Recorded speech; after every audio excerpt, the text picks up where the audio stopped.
myself Sardar Singh, Associate Professor Geography, SPC government college भी। Good morning विद्यार्थियों।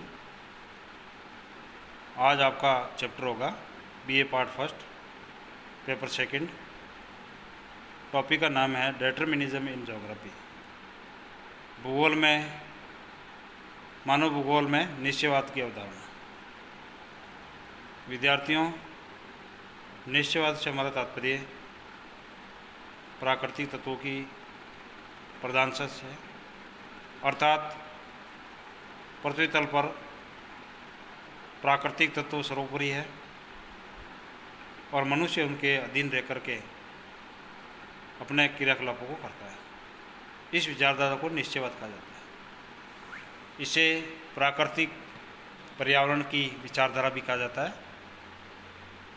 इस विचारधारा को मानने वाला सबसे पहला भूगोलवेता फ्रेडरिक रेटजेल था, जो मानव भूगोल के जन्मदाता माने जाते हैं।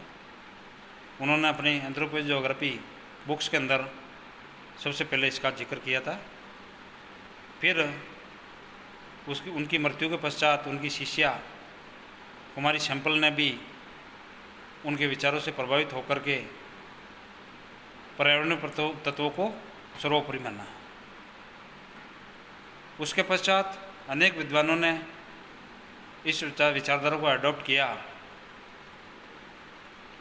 धीरे धीरे ये विचारधारा यूरोप, जर्मनी से होकर के अमेरिका और विश्व के विभिन्न देशों में इस विचारधारा को प्रतिपादित किया जाने लगा और मानने लगे। सबसे पहले हम शुरुआत करते हैं निश्चयवाद। इसे पर्यावरणीय निश्चयवाद भी कहते हैं और इस अवधारणा के अनुसार मनुष्य को, जीव जंतु या मनुष्य सभी के सभी पर भौतिक पर्यावरण का प्रभाव इसमें दृष्टिगत होता है।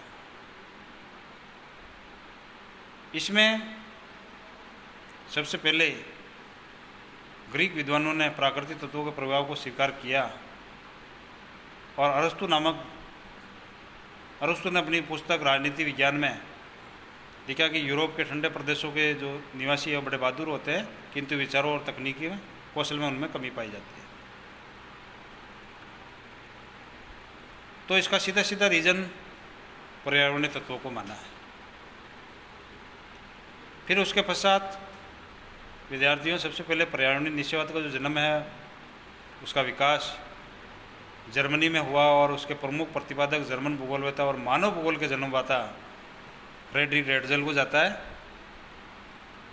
और रेटजेल की बुक से प्रभावित होकर के और उनकी जो शिष्या थी, उन्होंने इस सिद्धांत को आगे बढ़ाया। रेटजेल ने माना था कि पर्यावरण के तत्व जैसे धरातल की बनावट, जलवायु, वनस्पति, भू आकृतियाँ, पर्वत, पठार, मैदान, जलवायु तत्व, वर्षा, तापमान इत्यादि, ये वनस्पति भी इसमें आ गई। ये सारे मनुष्य और अन्य जंतुओं पर या उनके क्रियाकलापों को प्रभावित करते हैं या उनको नियंत्रित करते हैं। उसके पश्चात विद्यार्थियों, मॉन्टेस्क्यू नामक भूगोलवेता ने भी बताया कि जलवायु और मिट्टी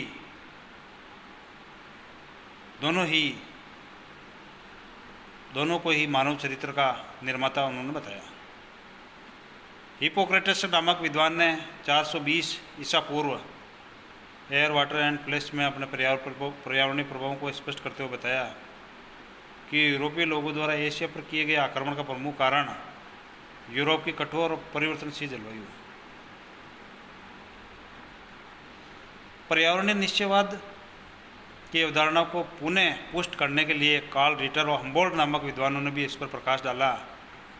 हालांकि कार्ल रिटर प्रकृतिवादी था, मानव केंद्रित विचारधारा को मानने वाला था, परंतु उन्होंने बताया कि मानव पर प्रकृति कहीं न कहीं उसके ऊपर प्रभाव डालती है। तो इस तरह से हम्बोल्ट ने अपनी विचारधारा में स्पष्ट किया कि वैज्ञानिक ढंग से उन्होंने स्पष्ट किया कि मानव और वातावरण के प्रभाव को माना। और हमबोल्ट ने अपनी जो पुस्तक थी कॉस्मॉस, उसमें पर्यावरणीय शक्ति को सर्वोपरि माना। उन्होंने ये बताया कि भूमध्य सागरीय सभ्यता के विकास में जहाँ की जलवायु महत्वपूर्ण हो रही, उसी तरह से कार्ल रिटर ने भी 1859 में इस विचारधारा को माना।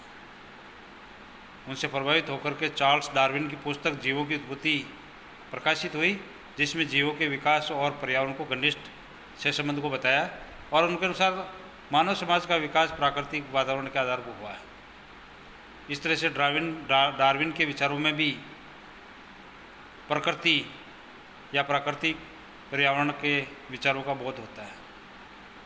डार्विन के विचारों से प्रभावित हुए जर्मनी के प्रसिद्ध जीव विज्ञानी हिकल ने भी 1869 में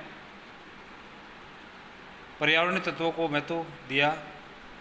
और इसी तरह से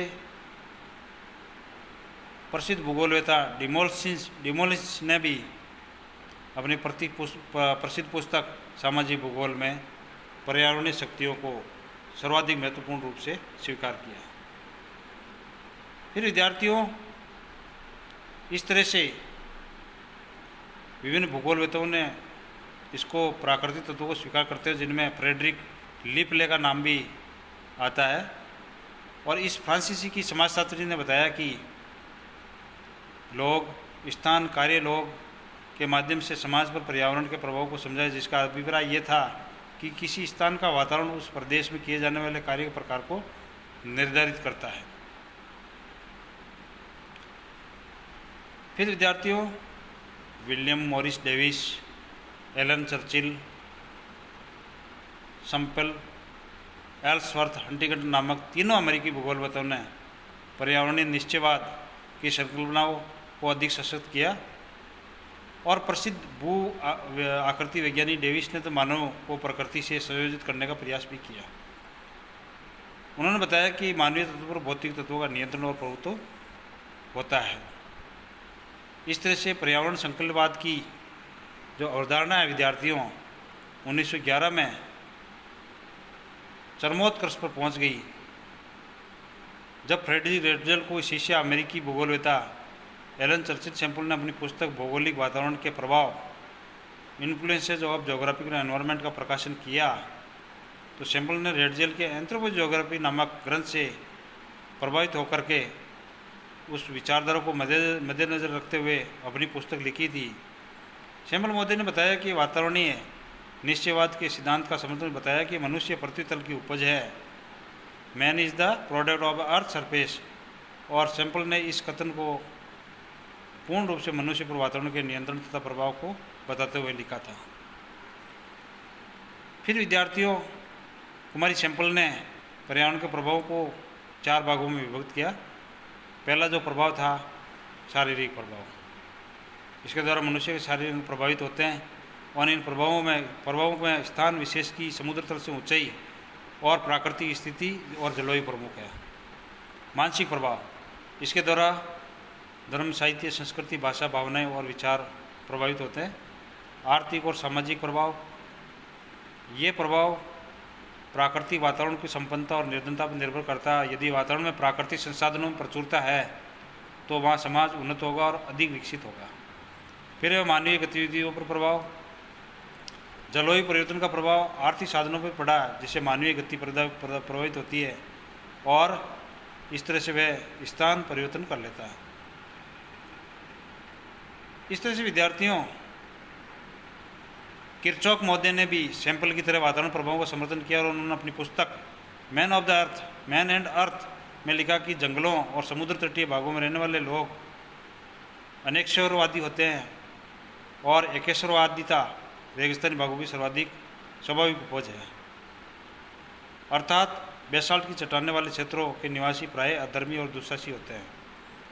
एल्सवर्थ हंटिंगटन ने भी निश्चयवाद को संगठित करने का कार्य किया और उन्होंने 1915 में सभ्यता और जलवायु नामक पुस्तक लिखी और 1927 में मानव और आवास संस्कृति के मुख्य स्रोत आदि पुस्तकें लिखी, जिसमें प्राकृतिक वातावरण के मानव पर नियंत्रण को स्पष्ट किया।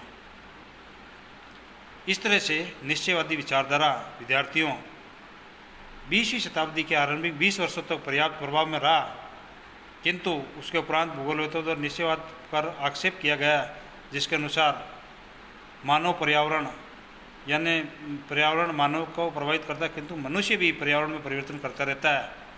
अतः उन्होंने माना कि मानव पर्यावरण का दास न होकर उसका बौद्धिक क्षमता से उपयोग करता है और विभिन्न प्रकार जलवायु की विभिन्न सभ्यताओं को विकसित करता है और विकास में मनुष्य की अहम भूमिका रही है। अतः वर्तमान प्रौद्योगिकी मानव के समक्ष वातावरण नियंत्रित न होकर प्रभावशाली ही सिद्ध रहा। इस तरह से इस सिद्धांत की कुछ विद्यार्थियों आलोचना भी की गई है, जो कि इस तरह से है। सबसे पहले है 20वीं सदी के मध्य निश्चयवादी अवधारणा की मान्यता में कमी आई। इसका प्रमुख कारण था मानवीय क्रियाकलापों की भूमिका अधिक होना।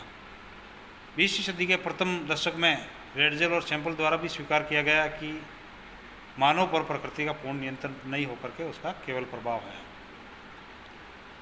फिर दूसरी आलोचना विद्यार्थियों ये थी कि समान भौगोलिक दशाओं वाले पर्यावरण में मानव विभिन्न भिन्न भूमिका में विभिन्न लक्षणों वाली संस्कृति विकसित होती है। उदाहरण के लिए टुंड्रा प्रदेश की समान भौतिक दशाओं उत्तरी कनाडा और साइबेरिया स्थित है, लेकिन इन क्षेत्रों के जो निवासी है एस्किमो, लेप्स, चुक्सी, सेमोइड आदि के क्रियाकलापों में काफ़ी भिन्नता देखने को मिलती है। अर्थात एक ही पर्यावरण में रहने के कारण फिर एक ही विभिन्न प्रकार के रहन सहन के तरीके उनमें मिलते हैं। फिर है विद्यार्थियों तीसरी आलोचना मानवीय क्रियाकलापों के दृढ़ आधार को दृष्टिगत रहने पर निश्चयवादियों द्वारा प्रस्तुत प्रदत्त शक्तिशाली विचार हास्यास्पद लगने लगे हैं। आज तक संपन्न मानवीय कार्यों को मात्र प्रकृति के संकेतों पर किए कार्य नहीं माना जाता है, वरन्तु उसमें मानवीय क्षमताओं को भी आभास होता है। फिर चौथी आलोचना विद्यार्थियों डिमोलिंस ने स्वीकार किया कि मानवीय क्षमताएं किसी स्थान पर परिवर्तन करने में अहम भूमिका निभाती है। उससे वह परिवर्तित स्थान पर मूल प्रभाव स्वयं मानव पर समाप्त हो जाता है। तो इस तरह से विद्यार्थियों प्राचीन समय में विकसित निश्चयवाद पूर्ण रूपेण प्राकृतिक पर्यावरण के प्रभाव की मिट और पूर्ण स्थिति स्पष्ट करता है, जिसमें मानवीय इच्छा अनुपस्थित है। तो इस तरह से हम सारांशतः हमारा जो कंक्लूजन ये है विद्यार्थियों कि वर्तमान समय में मानवीय जो क्रियाकलाप है वो प्रकृति को प्रभावित करता है। प्रकृति पूर्ण रूप से उसको अपने अधीन नहीं कर सकती है और एक नई जो विचारधारा है संभववाद है उसका उदय हुआ है।